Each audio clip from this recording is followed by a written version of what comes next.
Thank you, Carol.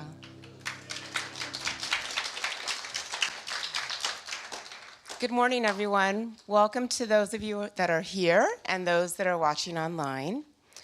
I'm Holly Leo. I'm our board secretary. Please take this time to silence your cell phones. Shara is back with us today. Her talk today is part one of Coming Home, sharing her adventures and now settling into her new home here in Orange County. Janelle Rapp is also back with us today as our musical guest. Welcome back, Janelle. Following today's service, we will have a picnic sponsored by the Men of Unity and an ice cream social sponsored by the Youth and Family Life. It's $12 for adults and $5 for kids, cash or credit card. Please join us after service today. Shara also has an announcement about Sunday silent prayer. Today, or okay. I'll do it later. Next Sunday, which you'll hear later.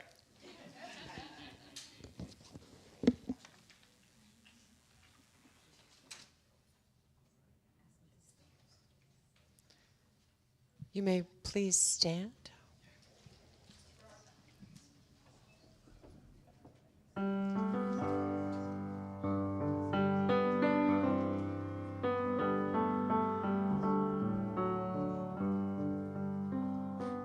When I pray, I feel my heart go deeper, my heart go deeper into my God. When I pray, I feel my heart go deeper, my heart go deeper into my God. Right here, right now, right where I am, I pray. Right here, right now, right where I am, I pray.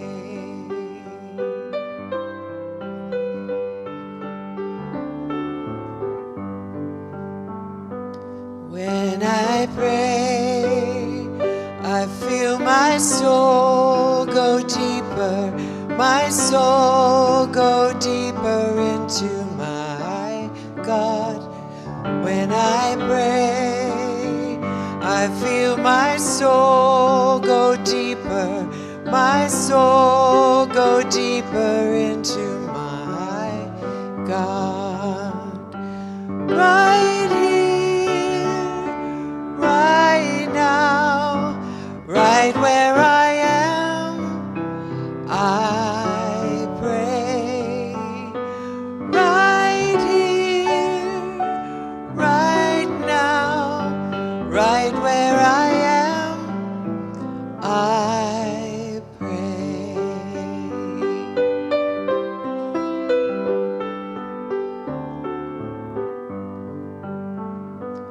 When I pray, I feel my love go deeper, my love go deeper into my God. When I pray, I feel my love go deeper, my love go deeper into my God. Right here, right now, right where I am, I pray. Right here, right now, right where I am, I pray. Right here, right now, right where I am, I pray. Right here, right now, right where I am, I pray.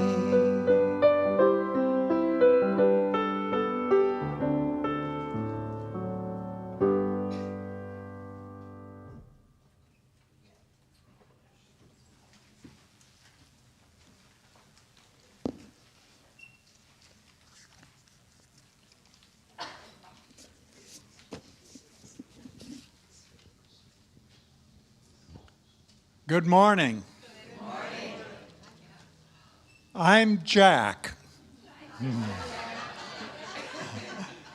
I'm also a prayer chaplain here at Unity of Tustin. And this morning, it's my honor and privilege on this special Sunday when Reverend Shara comes back to first light the Christ candle and then read the daily word. I light the Christ candle as a symbol of that Christ light which is within all of us, in us, through us, shining from our eyes and spreading light and love throughout the world.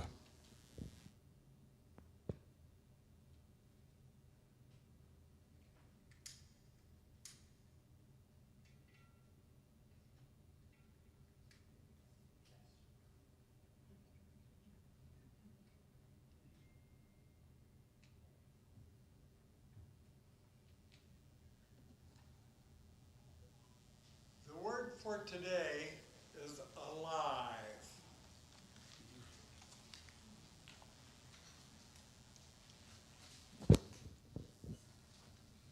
The affirmation is divine love flows through me. The biblical reference is from the book of Luke, chapter 20, verse 38. Now he is a God of the dead. He is not a God of the dead. He is a God of the living. For to him, all of them are alive. Sometimes when life seems filled with obligations and routines, I may feel as though I am merely existing, moving from one task to the next without sparkle or energy. Today, I remind myself that I am alive, vitally, radiantly, joyfully alive. My life is what I choose to make it.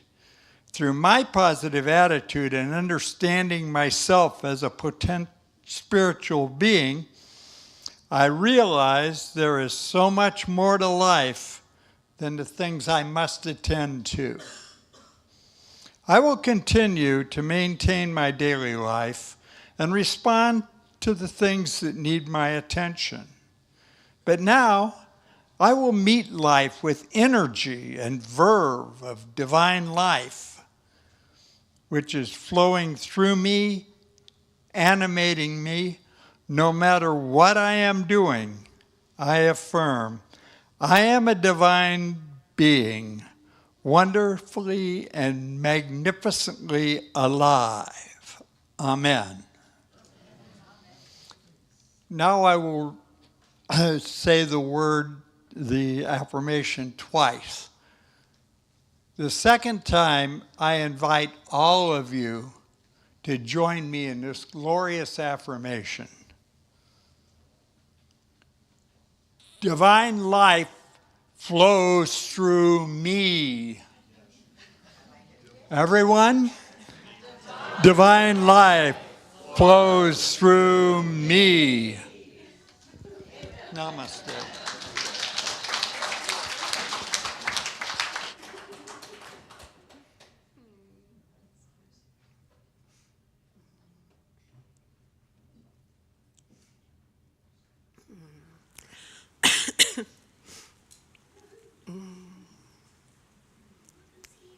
Good morning, Unity of Tustin. I am home.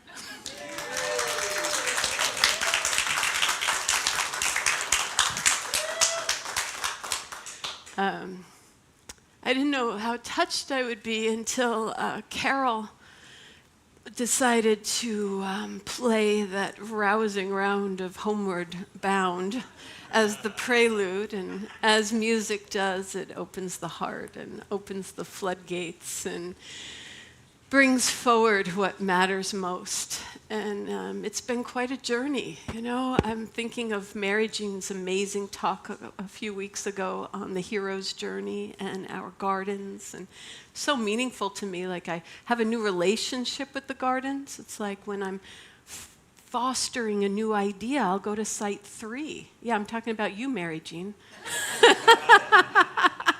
When I'm needing integration, I'll go to site 7. You know, it helped kind of give a sense of how we can use our sacred grounds for the hero's journey. And just these past 7 weeks, I feel like it's been a hero's journey, like the macro hero's journey of moving through my destiny patterns to arrive as minister, the medium hero's journey of my last 3.5 years being in 2 places, discerning as a community what is right and best for all of us, and then these last 7 weeks of a concrete deconstruction in order to bring about the new butterfly, the new order. And it's such a big part. You know, in many traditions, there's the goddess or god of destruction. There's the Kali energy, and it's deified because it's such an integral part of resurrection, of new life, of new beginnings. It's the divine dance of order, disorder, and reorder of a higher order. And, you know, I remember going back home and Grace graduating from high school and having all the family come together for the first time in a couple of years and celebrating that, coupled with the impending goodbye. And then I'll talk about it more, going on this epic journey to Poland, all 3 of us, with all of these different experiences, going back to our archetypal homeland, while having the trip exceed all expectations. And when something exceeds your expectations, remember it. Make it a reference point and a place that you can draw from, because sometimes life doesn't exceed our expectations. And then coming back and like the deconstruction begin. Like literally tearing down a home and having it being done concurrently here with this divine order, and giving things away and moving and getting the kids onto their next journey, getting me on to my next journey, and then arriving with 2 feet. And I had to commute today. I had to commute to Unity of Tustin, and it was both long and short. You know, it was 20 minutes longer than my walk across the grass, but it was 11.5 hours shorter than my drive from New Mexico. So, you know, I was a little confused. It's like, what is this? But it's been a very soulful time, you know, a soulful time of emergence, becoming, divine order, flow. So I've been turning to Rumi because, you know, that's a good voice to turn to in these soulful times. And one of my favorite Rumi quotes has always been, "There are 100 ways to kneel and kiss the ground." There's 100 ways to worship. There's 100 ways to show devotion. There's 100 paths of love towards God where everything can be a prayer. The way we look at someone, the way we're patient, the way we are present. Those are all ways to kneel and kiss the ground. And what I found out this week is there's another part of that quote. And it goes like this. There are 1,000 ways. Oh, I was underestimating our. Yeah. There are 1,000 ways to kneel and kiss the ground. And I think that's my cue to use the handheld. Thank you, Tony. There are 1,000 ways to kneel and kiss the ground. There are 1,000 ways to go home again. So this is our journey. It's the prayer of eternal homecoming. And in spirit, whatever exists in spirit has a reference in embodied life. You know, that is the deepest message of Christianity, that holiness is embodied, that it is incarnated as creation itself. So today, the meditation, we're going to do some Rumi quotes kind of about the eternal yearning for homecoming. But in this opening prayer, I want us to focus on our concrete appreciation and reference points of home. You know, what is home for you? What allows you to feel that sense of place, the gratitude of connection, of the home we feel in this sanctuary, in our community, with familiar and not so familiar faces coming and going in this beautiful tapestry that we create. So let's take this inside. I invite everyone to move into your heart space, into your incarnated holy body space, and bring it forward and feel it root, feel it expand. Feel the immensity and the particularity at the same time. That is the divine dance. And in this place we pray, O eternal home of spirit, that cosmic love that can only be satisfied by abiding in the impossible immensity of the mystery and experiencing it as moments of grace and three-dimensional life. Let's feel this now and feel our appreciation for this earth walk, for our interconnectedness, for our recognition of our participation in oneness and wholeness that is always rooted in a sense of home when we are aware and awake to it. We give thanks for our individual sense of home, our families, our sanctuaries that we've created, as well as our collective home. This sanctuary, these sacred gardens, these people and souls, and for our communal journey that gives us the opportunity to live our spiritual values and put feet on our principles by demonstrating how we can come together and be and create the world we want to see manifest in the world. That we are the ones we've been waiting for. We are the camaraderie, the change, the harmony, the human partnership that we know is the true story behind the story. The true oneness behind the illusion. The true source from which we all emerge, we all return, and from which we are all connected. And with great gratitude to participate in this unfathomable mystery, this sacred dance of life together, we say thank you, thank you, thank you, God. We love being home. Amen. And prayer is such a foundation of our community. We, of course, have many different ways to pray at Unity of Tustin, and one of them is with our silent prayer team. Now, our silent prayer team was founded by Reverend Lois Ryan more than 30 years ago. Donna Evans has been part of this team for more than 27 years. And it's an extension of silent unity here among ourselves. So for those of you who don't know, Unity has an almost 24/7 prayer line called Silent Unity.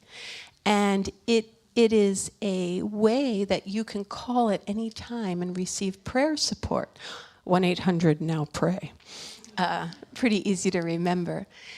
And it helps us recognize the realness of the invisibility of spirit that is working through grace and love, and that we can put our intention into, not to impact outcomes. That's God's job, that's the mystery. But to help those needing prayer be resourced with all they need in order to move through life's challenges and joy as big-hearted and open-hearted as possible. So once a year, the silent prayer team gets together and does a orientation training invitation to join this beautiful team that is a bedrock of faith for our community. And it's going to be next Sunday, August 4th at 12:45 in this sanctuary, and there's information in the bulletin. So please join us to continue this prayer practice, or see Susan Gilmore for more information. And with that, we are going to, let's see, I think now we're going to move on to another form of prayer, which is our transformational stories, where we talk about how we've been impacted by our programming and connection here at Unity of Tustin. And this week, we have a very special transformational story. It is from our Youth and Family Life Ministry, who is going to give us some snippets of their amazing time at the Youth and Family Life Camp, Unity Camp in Wrightwood, California, in the beautiful Pines. So come on up and share your joy with us all. Here's Erin, our amazing Youth and Family Life Director, and a few of the amazing ministry youth. Thank you, Shara. You guys go up on the stage. Hello, everybody. Happy Sunday. We are so blessed to be with you all this morning. You know, not to forget, we're going to welcome home to Reverend Shara. Welcome home. And welcome home to all of our campers. This is some of our campers who were able to, want to share the transformational experiences that they were able to enjoy and experience at the week-long camp. It was a sleepaway camp that we do every year. And before we begin, I do want to acknowledge and offer gratitude to all of our community for the support, for the parents, for the participants, for all the love and resources and intention that is put into offering this program and this Unity Summer Camp in the region.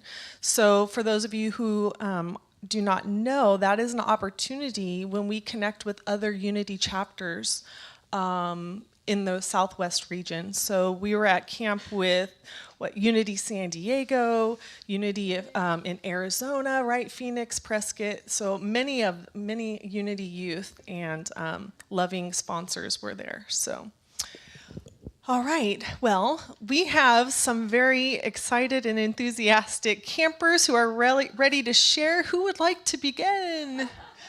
Would you like to start, Leo? Okay. So when you guys come up, maybe share your name, how old you are, and then you can offer your testimony. Hey everybody, my name's Leo, and I'm 12 years old.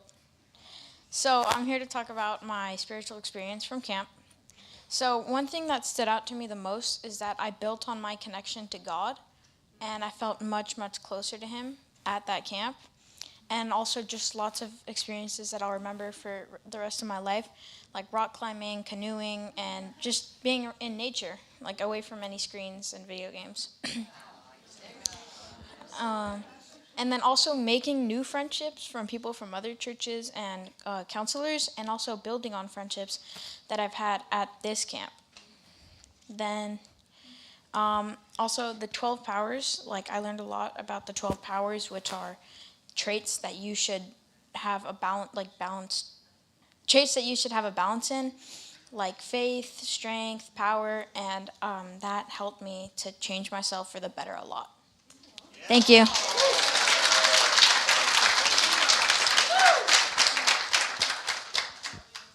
Hello, I'm Connor. I was a junior sponsor, which I was one of the adults there, but I'm not old enough to be considered a full sponsor.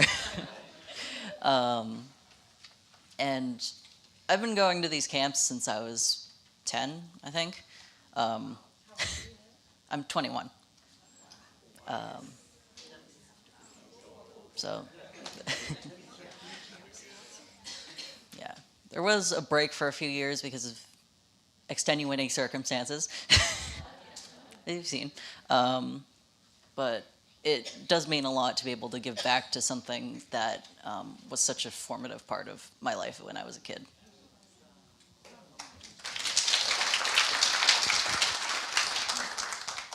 I'm Jade, and that was my first time I've ever gone to camp, and it was really fun. I felt like connected to everybody. I made a lot of new friends from different unities, and I had a lot of fun.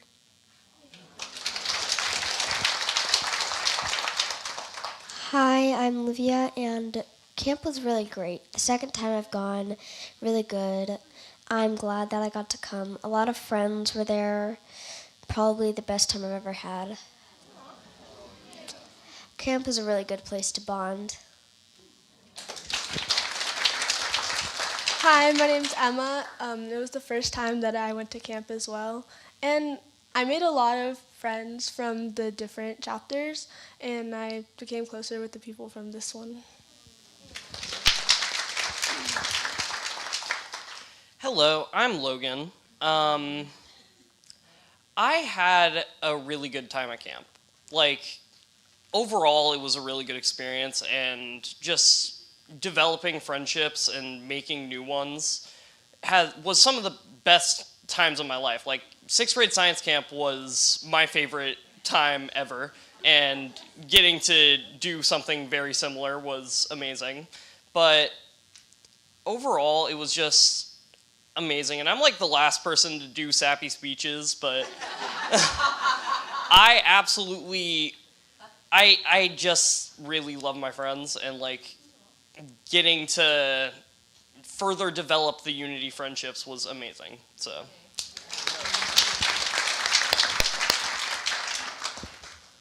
Hi, I'm Afton. I am 10, and basically everything Logan said.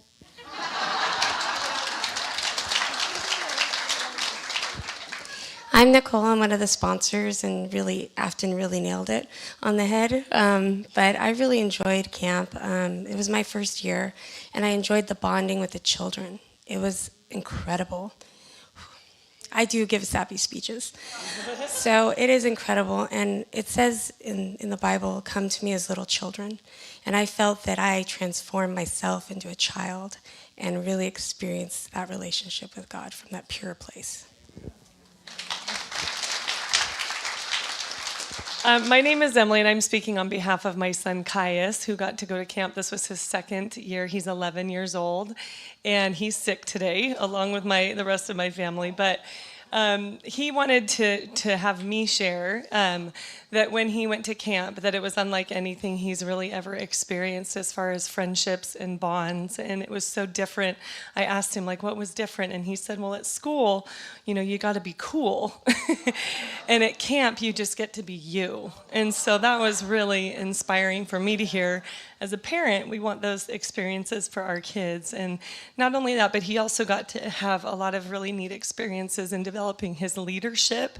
And he's just a natural-born leader, and it's just so neat as a parent to have these experiences for our kids. So.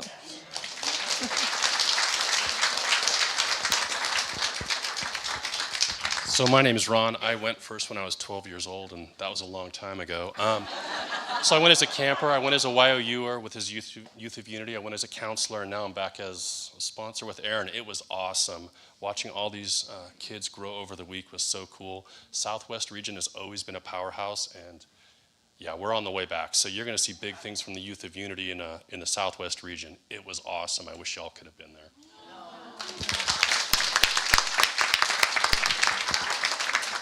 Awesome. Thank you all for sharing, for being there. Audrey, did you? I just want to make sure. No, okay. All right. And so, just as a reminder, we are planting the seeds and nurturing not just our future, but a part of our community now. And we just appreciate all of your involvement and your love and your support so much. We couldn't do it without you, so thank you. Thank you all. And don't forget, we are going to be serving ice cream as a special thank you during the barbecue. So our youth is going to be serving. Come and see us, and we'll get you hooked up with some yummy treats. So, all right. Thank you, everybody. Good job, everybody.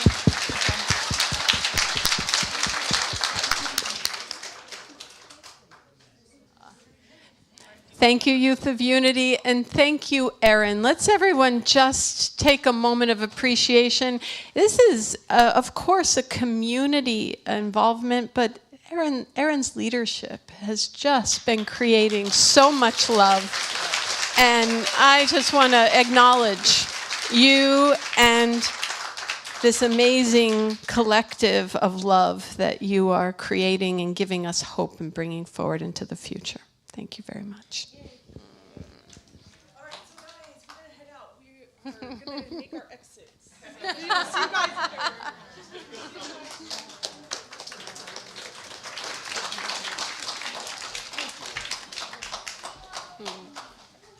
Thank you. And now we have a song from Carol Roman and Janelle Rapp. It's a privilege to be here. All the songs you're going to hear by Janelle are her original compositions.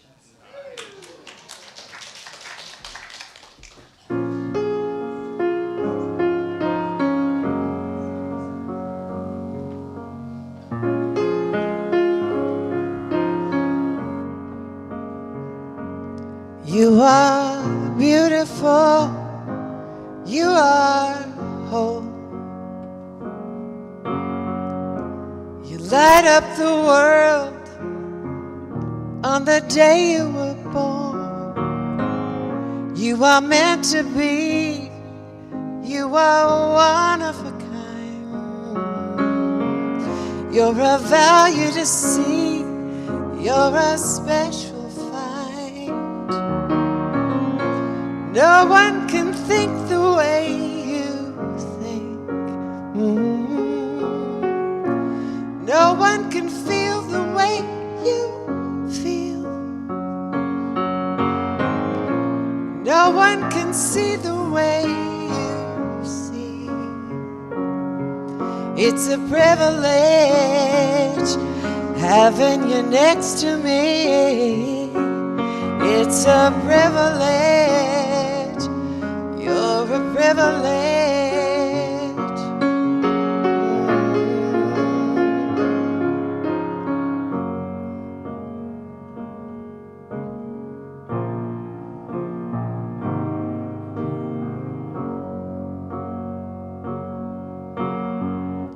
You're a breath of fresh air, a work of art. Nothing compares to your priceless heart. You're a rainbow, you're a promise, a blue sky. I can't duplicate you, I won't even try. 'Cause no one can talk the way you talk. No one can sing the way you sing. And no one can bring what you came to bring. This won't happen again, no you won't. And for that very reason, this is a privilege. Life is a privilege. We're all privileged.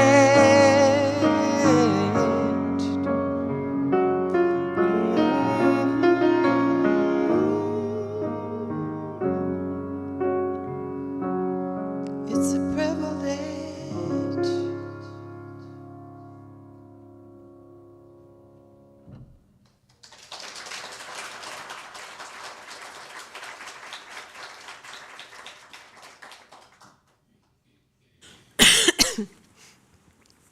Thank you. Wow, life is a privilege. That's a beautiful song. It's a really beautiful song. It's one of those songs, I mean, we just all heard the words, and when we hear it as it's being sung to us, it's one of those songs that's about building up our golden shadow, like being reflected the best of who we are to each other. And it's like, can we take it? You know, can you take it? Can you stand to hear the light and unique love that you are, and then to embody it and take responsibility for radiating out into this world your unique specialist? Yeah, it's beautiful. It is a privilege. It is a privilege. It's a privilege to be here. This is all a privilege.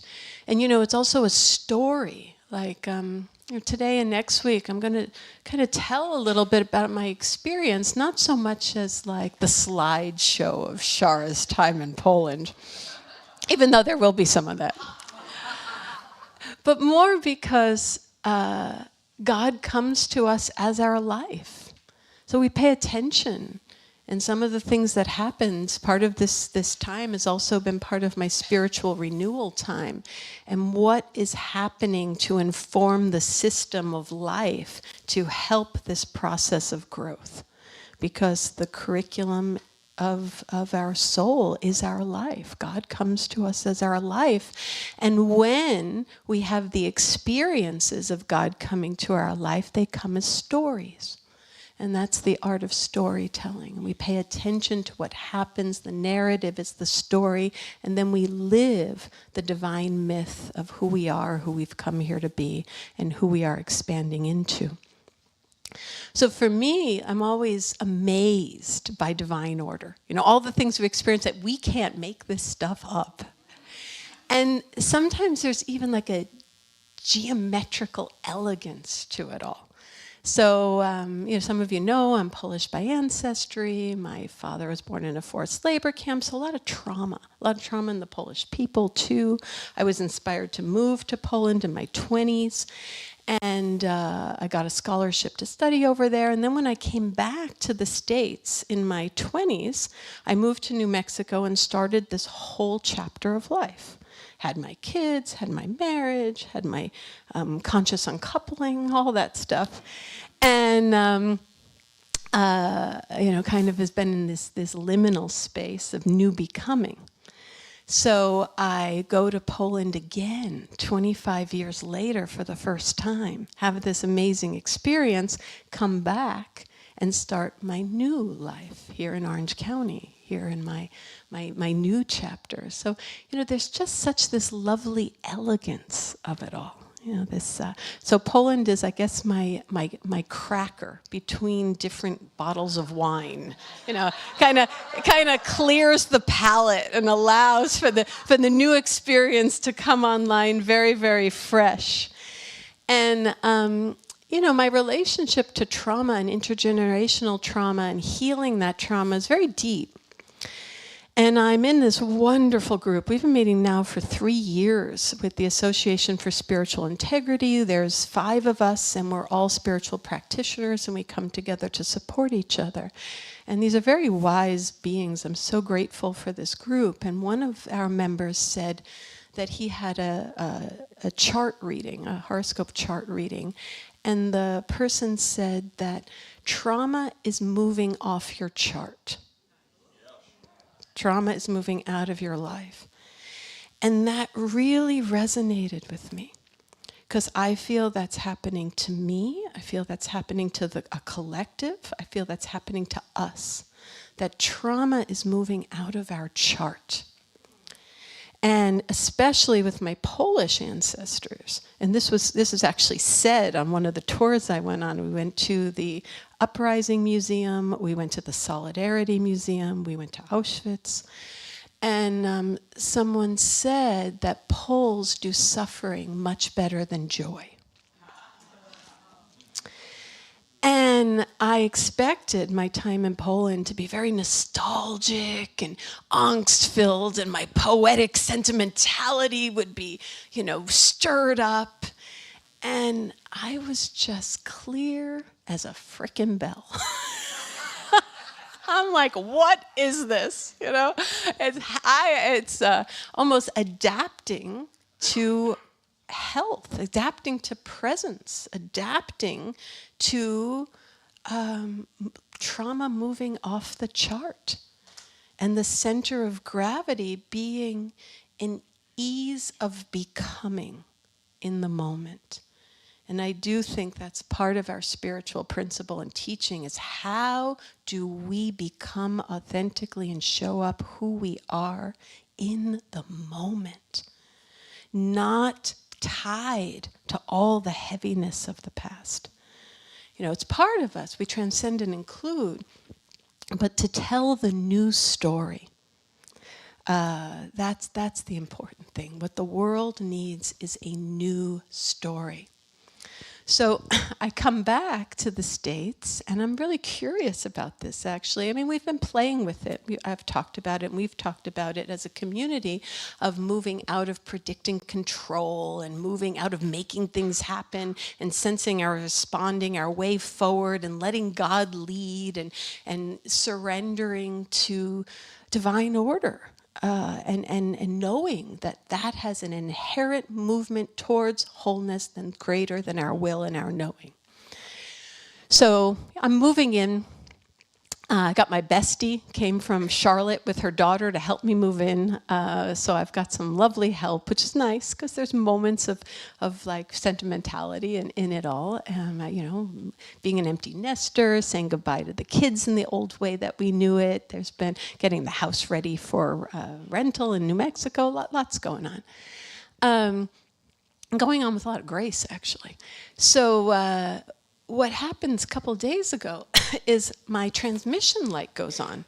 And it says you have a transmission problem, and make sure you put your car in park, because otherwise I think it would roll away or something, you know? I mean, and I'm nervous about things because I've got a talk to do Sunday, and I've got to commute. And I don't want to get stranded, right? So I'm like, you know, am I allowed to go to the grocery store to get groceries for my friend? Am I going to get stuck? I don't know where to go. In New Mexico, I just went to the Honda dealership, but I don't even know where the Honda dealership is here, and I can't get there before Sunday, so like I'm anxious. So in any case, hopefully the car's fine. I'll take care of it. I'll drive as little as possible. So I meet my two neighbors upstairs, and the second day, my friend Natalie tells me that I've brought way too many clothes for my smaller lifestyle, even though what I brought I culled twice, by the way. So her and Milani, her daughter, said, okay, we're going to give you a glass of wine, and then we're going to hold everything up. It's yes or no, and we are going to separate half of all this. And she's like, some of this shouldn't even be in your closet, by the way. So, but I have no wine opener because we don't know where that exactly is boxed. So I look outside, and sure enough, the one of the two neighbors that I saw was walking around. So I go out, and I say, hey, and we start talking. I'm like, hey, can I borrow a wine opener? He said, sure. So he brings it down, and then we're standing in front of my car. And he says, and he's from South Africa, so I'll try my best. Is this a car here yours? Is this, oh, no, that sounds like a leprechaun.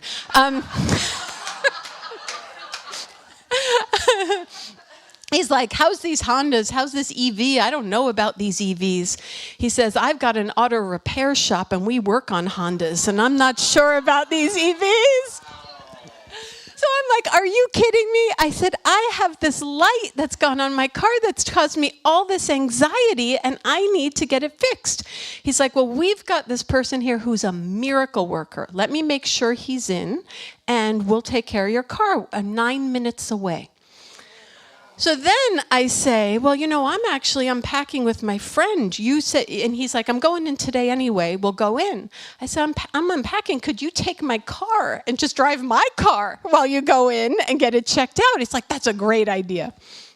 So he takes my car in, he comes back, and he has an invoice in his hand, and he's like, you've got to sit down to hear the story. So it's like, okay, so let's go. We sit down. And he says, we put it through the scanner, we got the code to go off, but then it would keep coming back on, it would go off, come back on. So then we didn't know what to do, we're looking it up online, we called the miracle worker. The miracle worker comes and he starts fiddling with something, with like a plier, and we don't know what he's doing in the console. And then he said, this is the culprit. And he puts a sunflower seed on my table. And the sunflower seed got lodged under the reverse button. And that was causing all the problem. And with great pride, he said, a dealership would have taken 2 days to figure that out.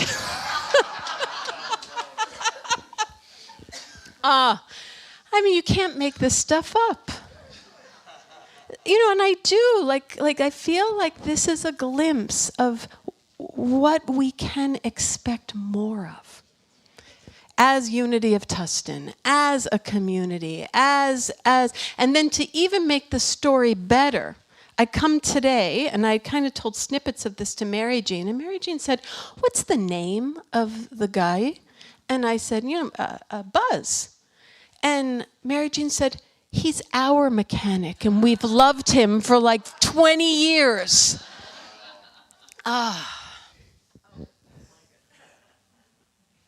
Oh my goodness.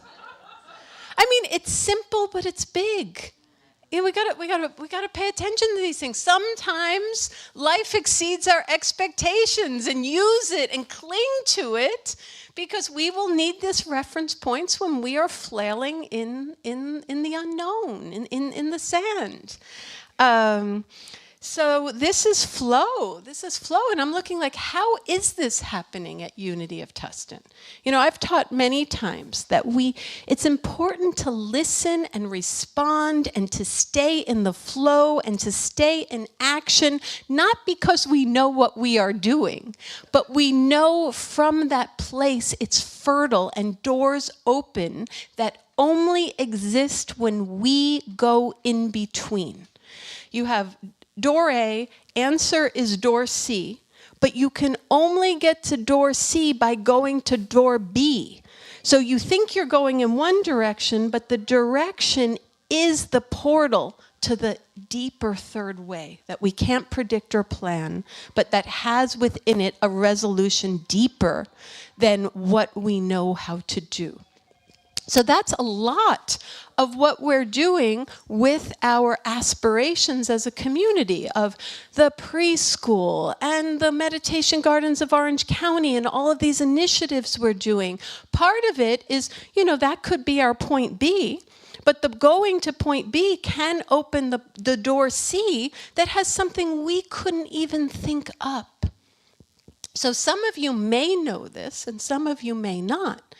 We're doing a cost analysis about the preschool, and it's really unclear. It really depends on what rent we can command. If we can command a rent with our initial estimates, it actually seems like a very good financial and spiritual. We've talked about some of the intangible benefits.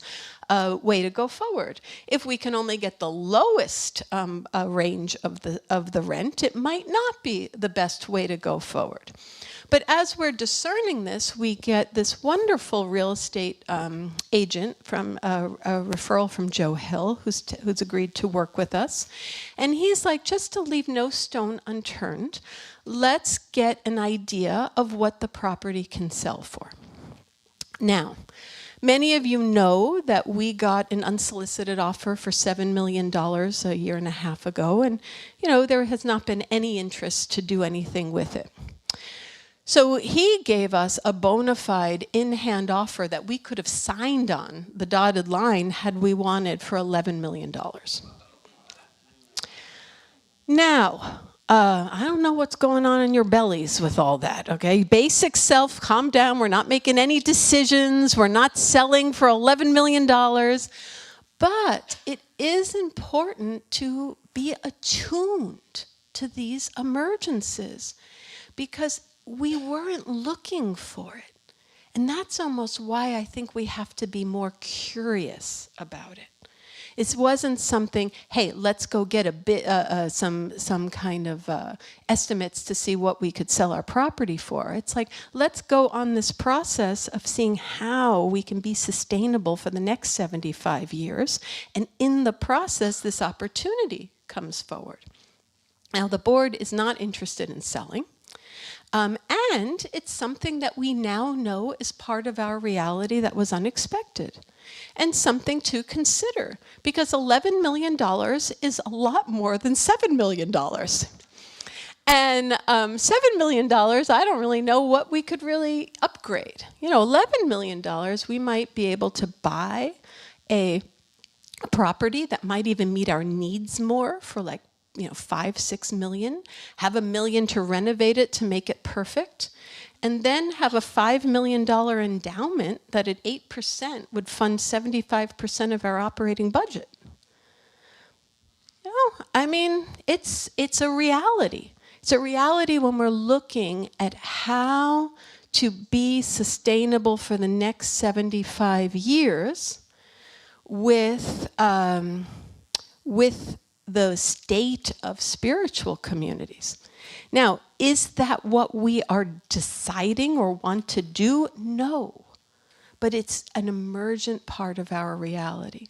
And there are so many possibilities beyond what we know. So we are moving forward with looking at the preschool. We are looking forward at different initiatives. And there are 1,000 ways to kneel and kiss the ground that can emerge that are beyond what we even know. Like, what is all the rage these days are psychedelic spiritual journeys. All my colleagues, I'm a laggard at this point, all my colleagues have had a psychedelic spiritual journey. And they have been profound for many people. Very, very profound spiritual experiences. In California, ketamine journeys are legal. Not really resonate with me, but that's kind of legal. So, you know, this is an emerging spiritual thing, and our gardens would be kind of perfect for something like this. And these kind of endeavors are very profitable.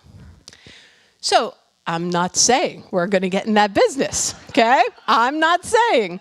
But I met someone a few months ago who is an integration specialist and help people integrate their medical journey experience into their lived spiritual life so it's integrated.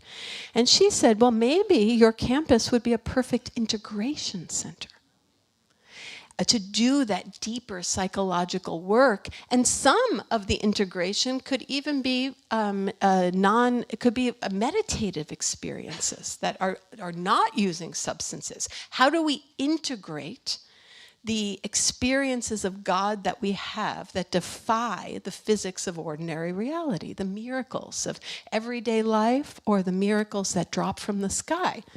Again, this is just an example of how fertile the ground is and what we have in front of us.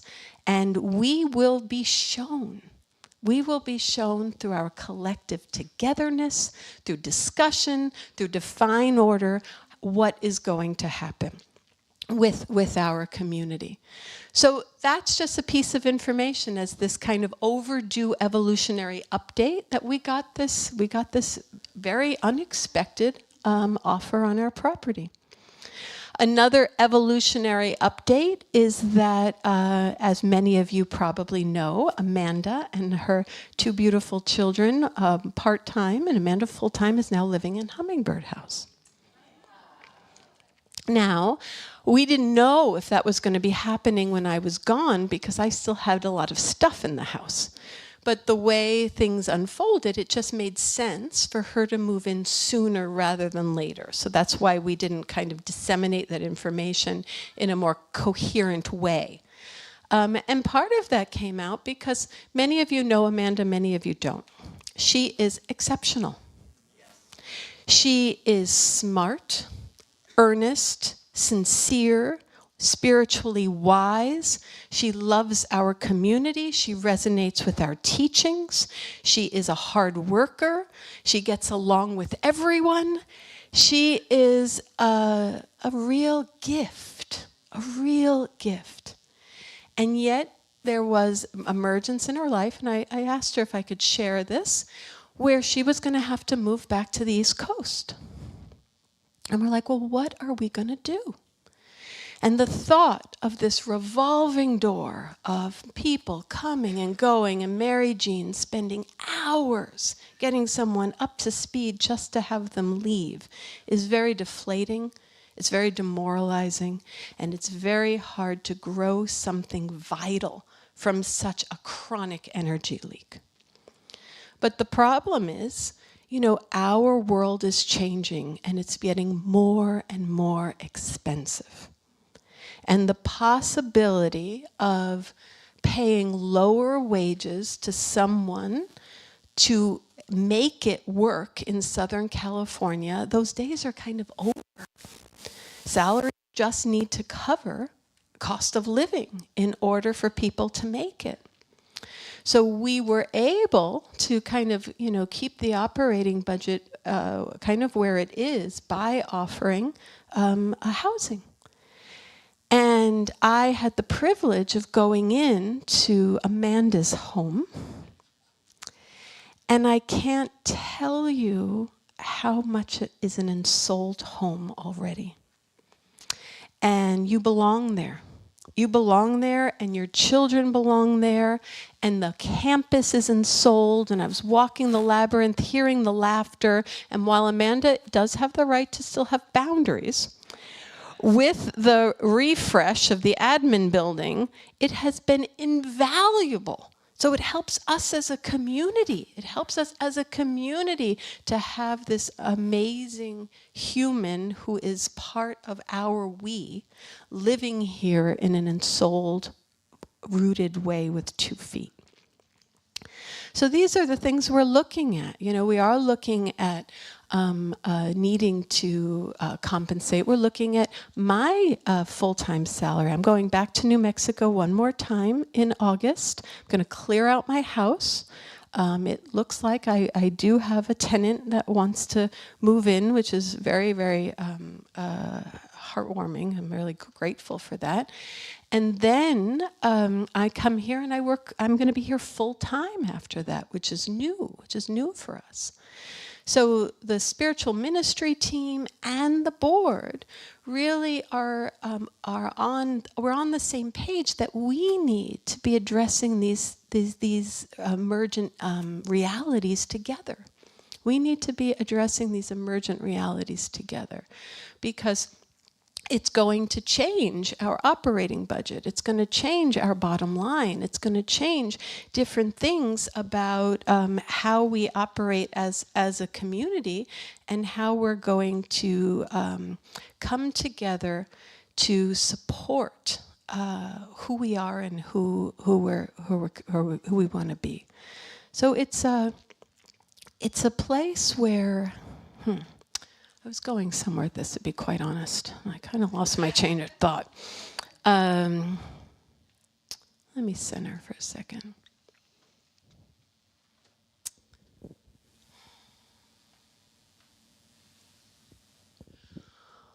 We are being called by Spirit to be proactive without being afraid.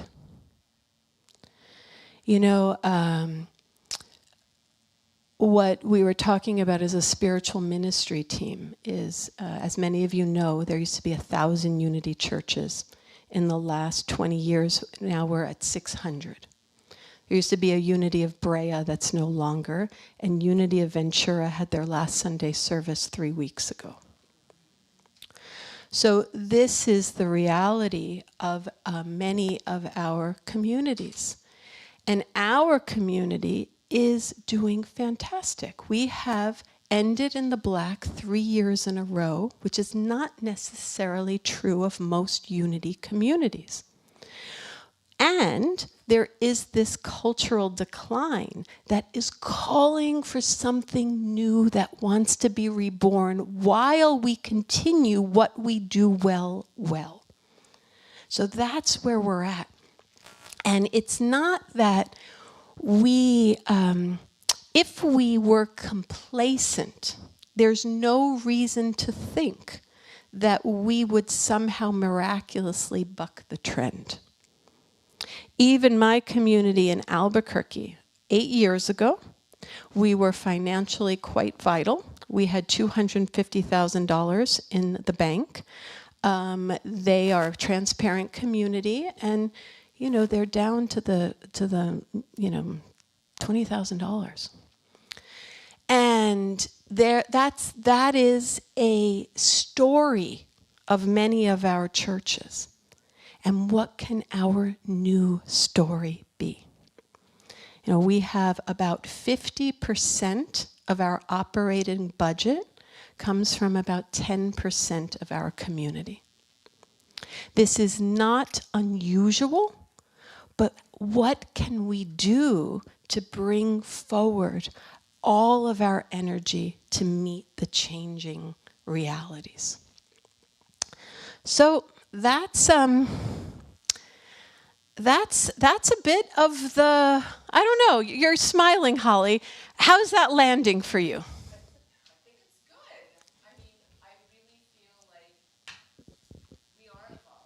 Yeah. Yes, yes. So it's a lot to put out there on my first Sunday here with 2 feet. Maybe I should have played it a little safer.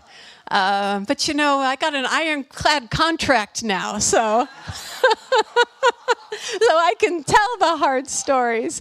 But they are exciting stories. They are, because they are about opportunity, and we are not in stress. And even if we came into a little stress, how do we become stressed without blaming, without shaming, without creating an us and them, knowing that we are in this together as the beloved community, as the ones we've been waiting for, to see what wants to emerge and how to do it together in community.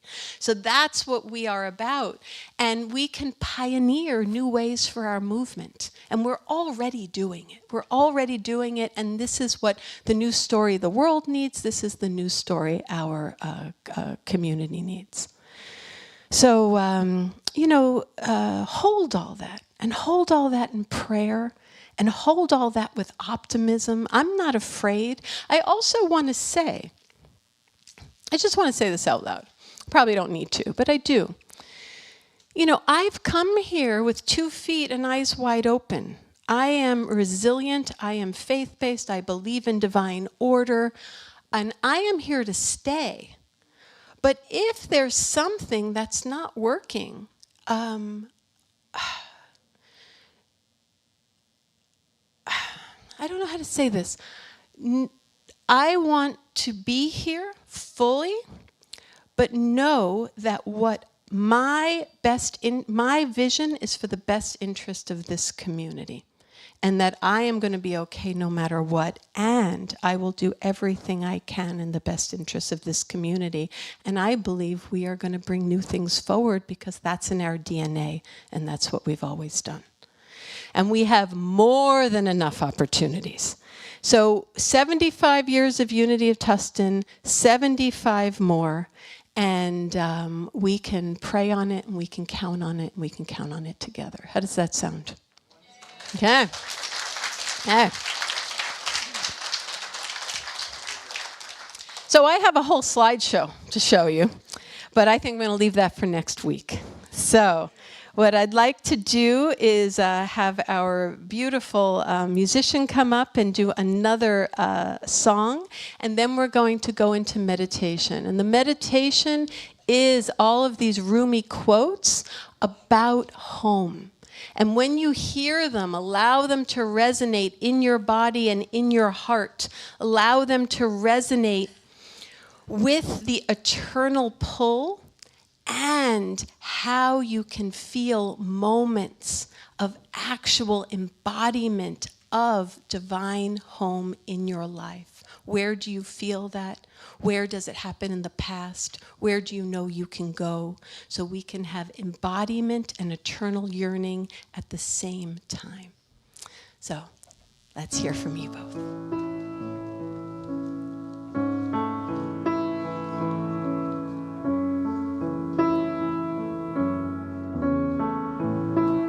May I find peace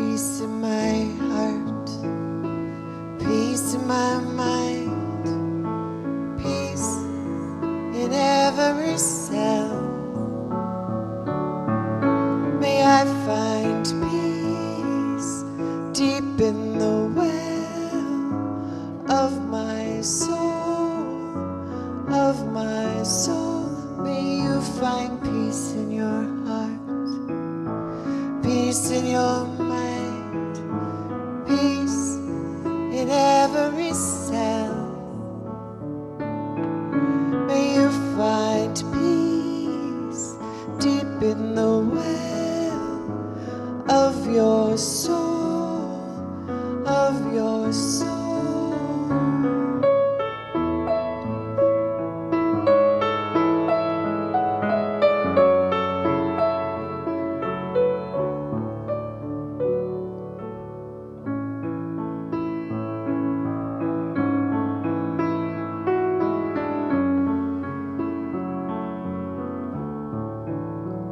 May we find peace in our homes, peace in letting go, peace in the known and unknown. May we find peace everywhere over the world, coming up for air. May we find peace, feel peace, live peace, know peace. May we find peace, feel peace, live peace, know peace in our souls, in our souls, in our souls, deep in our souls.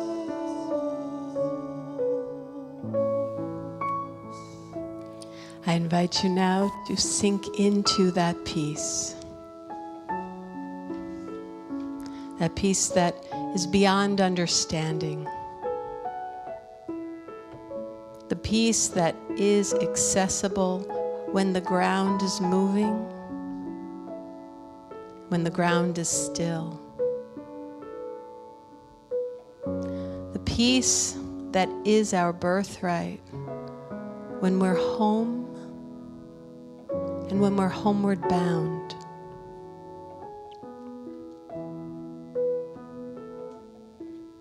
And as you feel this peace and have it be reinforced by the camaraderie of this whole community, that together we can grow new life. We can bloom with magnificence to a sun that is yearning to love us as we open our hearts to that sun in communion, home. Rumi says, cease looking for flowers. There blooms a garden in your own home. While you look for trinkets, the treasure house awaits you in your own being.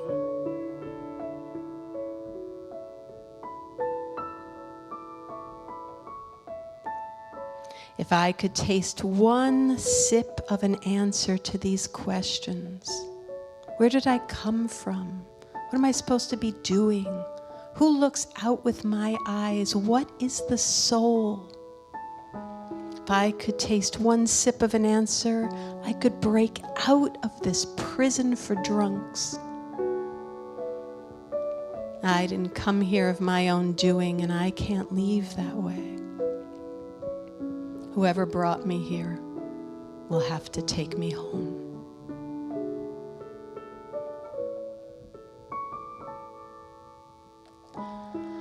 A 1,000 half-loves must be forsaken to take one whole heart home.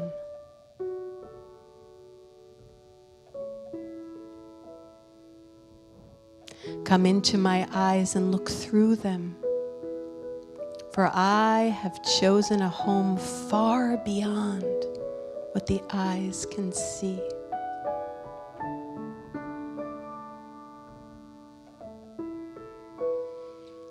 If light is in your heart, you will find a way home.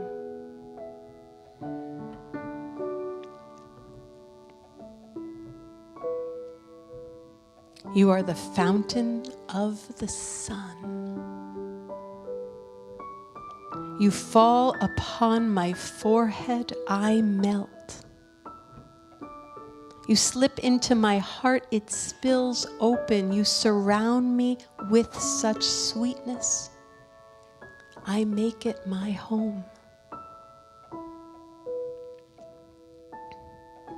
The soul is a stranger trying to find a home somewhere that is not aware.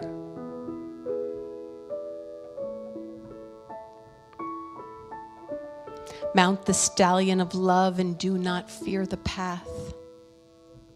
Love's stallion knows the way exactly. With one leap, love's horse will carry you home. Feel that now. Feel that love's horse carrying all of us home. There are 1,000 ways to kneel and kiss the ground. There are 1,000 ways to go home again.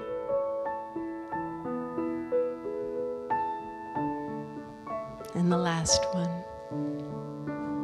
All language is a longing for home. So let's take a moment and release the language and the longing and move into the stillness and into the silence together.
And now I invite you all to allow love's horse to carry you home right here, right now, in this now moment, in this community, in this sanctuary, with this beloved community.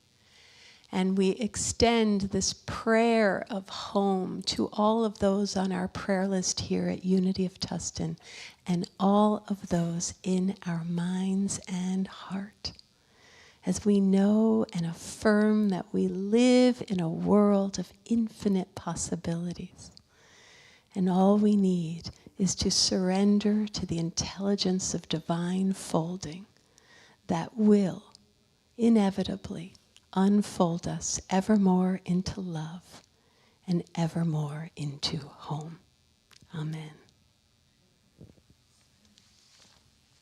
Now I invite up our amazing Marisela to welcome our new guests and bring us on our way.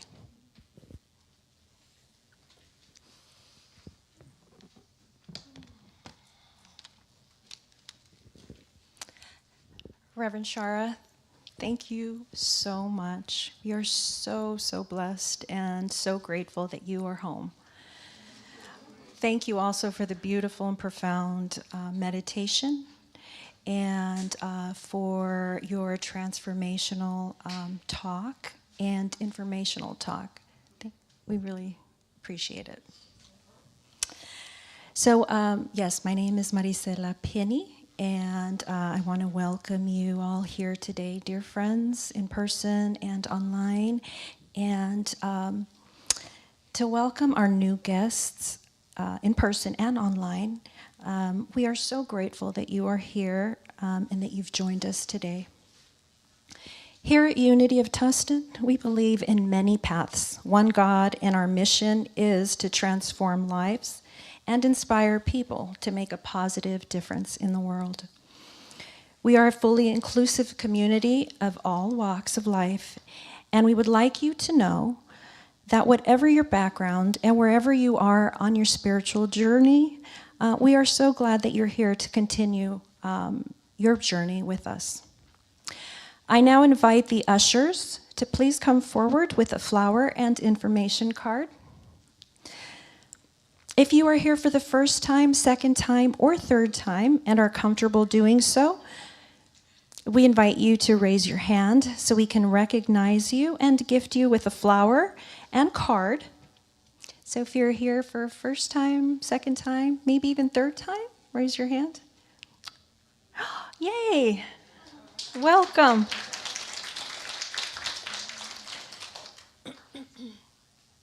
Thank you for joining us today and welcome. Okay. Please join us after service for food and fellowship. As you know, we are having a very special barbecue out in the garden. So we'd love for you all to stay and join us.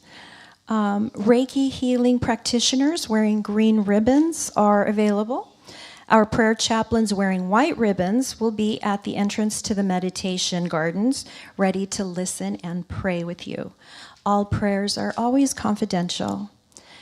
There are also prayer request forms in the seat back in front of you.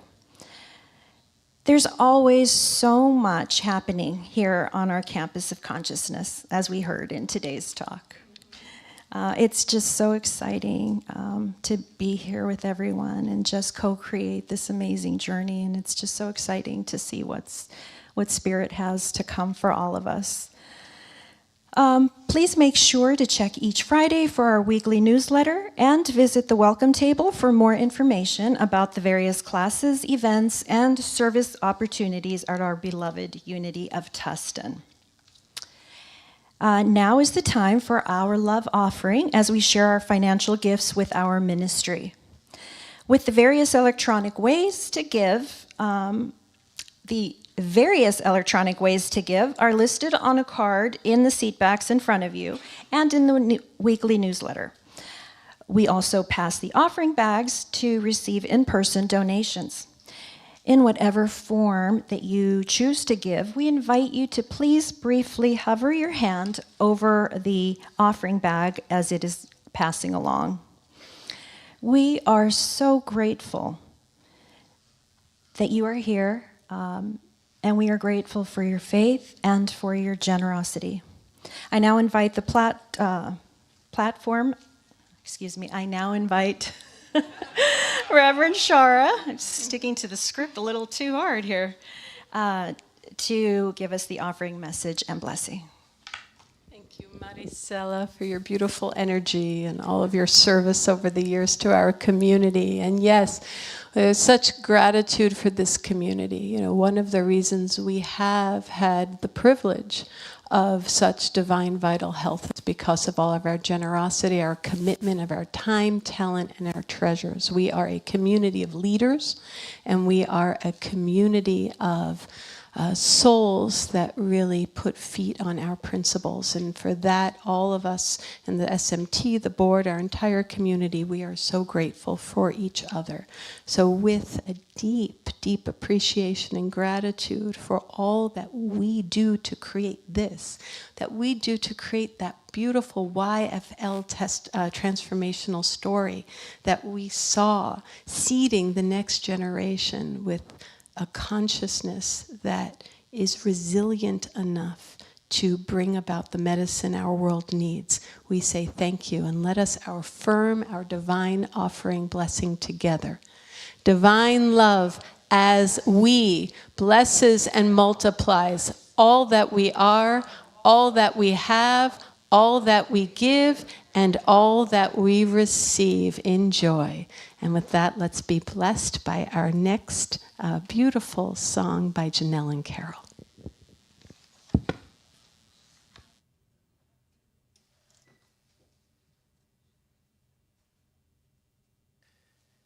So this song came about when I was having a rough time financially. Remember 2008, 9, 10 with all the real estate?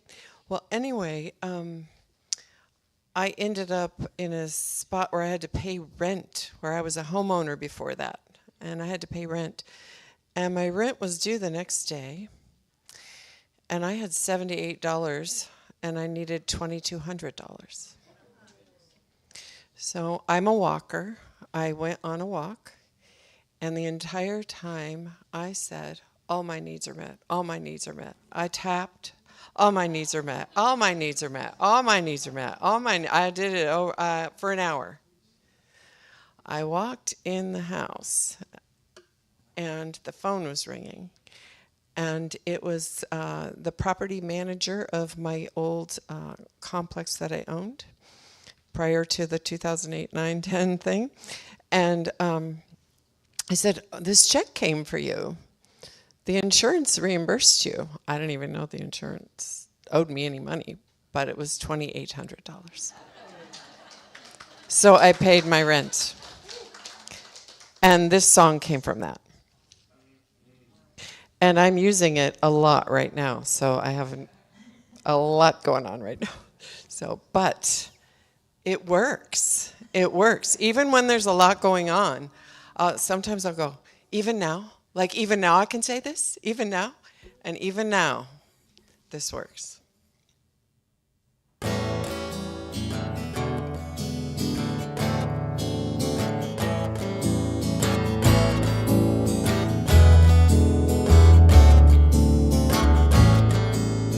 All needs met, all needs met, all needs met, no matter what you get. All needs met, all needs met, all needs met, no matter what you get. 'Cause everything always works out for me. Everything always works out for me. Everything always works out for me. 'Cause love will find a way where there is no way.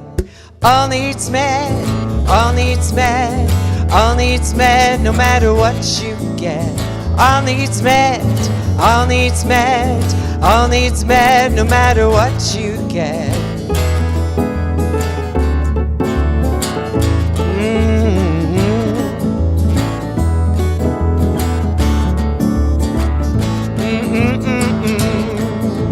Cause love will find a way where there is no way. Love will find a way, love will find a way. Love will find a way where there is no way. Love will find a way, love will find a way. Love will find a way, love will find a way. Love will find a way, love will find a way. Love will find a way, love will find a way. Love will find a way where there is no way. Cause everything always works out for me.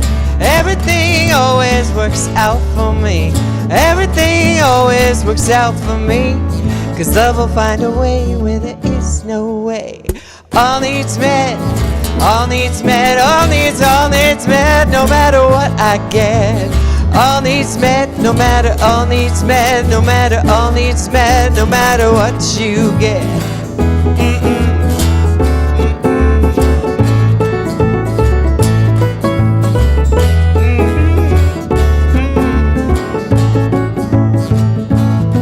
No matter who, no matter what, no matter where, love will find it. No matter when, no matter how, no matter why. That's my why. Cause love will find a way where there is no way. Who or what the way, love will find a way. Love will find a way where there is no way. How or when the way, how or when the way. Cause everything always works out for me. Everything always works out for me. Everything always works out for me. Love has found a way where there was no way. Love has found the way.